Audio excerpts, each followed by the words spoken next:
Kombëtari Arlind, sipas ti, më e forta që ke parë, edhe më e dobta që kemi qenë cop. Si tifoz gjithmonë. Për mendimin tim, kombëtari që ka pas luajtur më bukur dhe ka pas edhe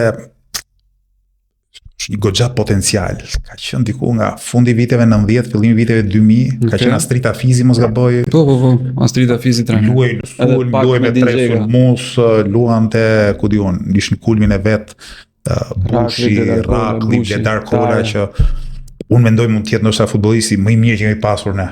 E kanë këtë, domethënë, pak e mbaj mend, domethënë, mbaj mend golin që ka bërë në Gjermani, po mbaj mend si mua më duket si një lloj Zidani shqiptar, edhe në trup, edhe në lëvizje, edhe në pas, ka qenë jashtëzakonshëm, ndonse nuk ka luajtur shumë vite, nuk e di me kombëtar, nuk e di për çfarë arsye. Ka qenë Murati, Haxhi në krah. Patjetër. Shumë virtuoz, domethënë, me topin. Mbrojtja ka qenë mbrojtje shumë modern, Geri Qipi, domethënë.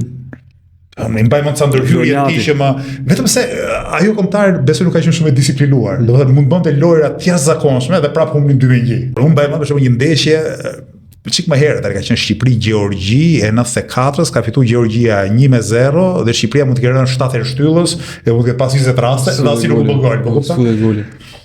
Kështu që si cilësi loje, në kuptimin e lojës sulmuese, unë mendoj që ajo ka qenë më e dobta, nuk di ta them, domethënë, ndoshta brezi mbas evropianit të 2016-s, ndoshta tani po kam frikë se mos bëj ndonjë gabim